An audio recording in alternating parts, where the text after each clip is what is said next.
I'm not good at acting all master-like. Since Grandpa asked me to teach you swordplay, I won't hold back any secrets. Oh, thank you so much, Masters! Oh, wait. Does this mean our training is only officially starting right now? After all, we need to watch you practice for a few days before we can figure out how talented you are, right? So, how'd I do, Master? You're definitely talented, Miss March. Hey, here you are. Did you hear that? These two masters just called me a swordplay genius.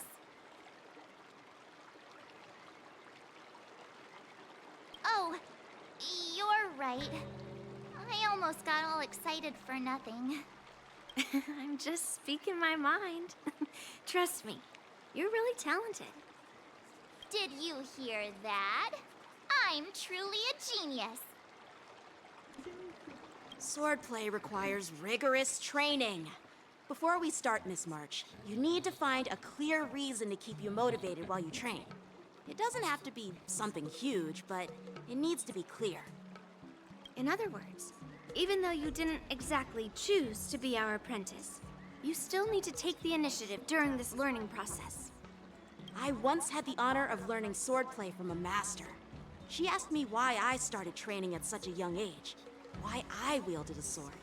So, for our first lesson, I'd like to ask you the same question. Miss March, why do you wield your sword? Why do I wield my sword? I wield my sword to take down my enemies. I mean, what other reason is there?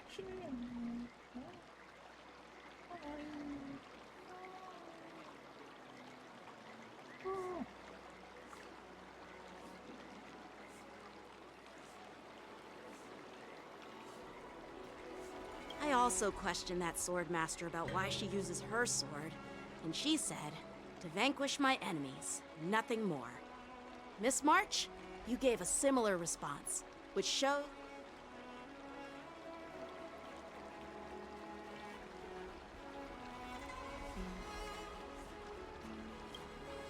The best way to take down your enemy is with a blaster gun. I heard a hero say something like that in an immersia. He also mentioned that sword training can push a person's physical abilities to their ultimate limit. Seems like you've seen your fair share of immersion, Miss March. But if you want my opinion, if your goal is self-improvement, you'll feel just as accomplished even if you put down the sword and go back to your bow.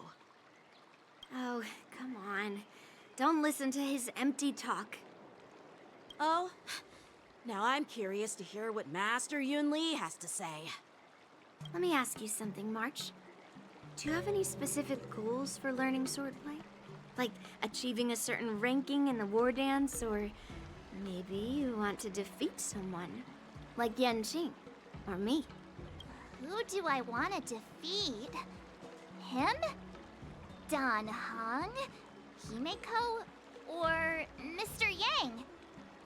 If you can't think of anyone specific, why not set a simpler goal? Like, how many opponents do you want to defeat at once with a sword? I'll fight 10! 10? Oops, that just slipped out. It's actually another line from an immersia.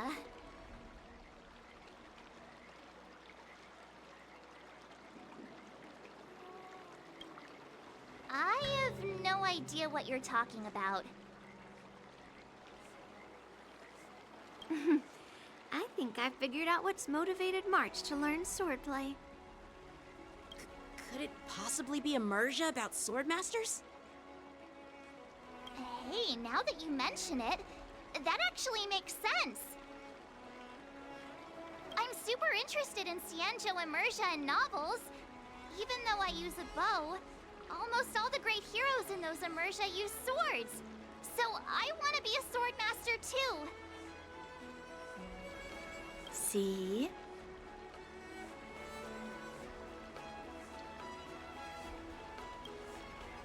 You agree, right? I mean, who wouldn't want to be a sword master? becoming a sword master who fights for justice and battles evil? Well, that's definitely a good reason to keep you motivated in swordplay training. Now that you've both given your approval, I have another small request. I want to perform a tea ceremony to honor you as my masters. Remember, you'll need to tap the table a few times with your fingers. Tea ceremony? Tap the table? Do we have to be so serious about accepting an apprentice for the first time? Please? That's how those heroes in the Immersia show their respect.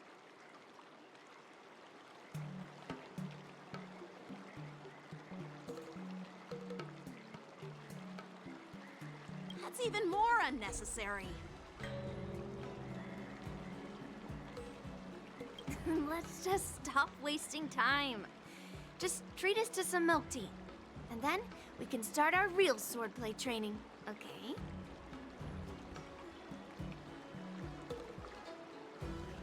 Yeah!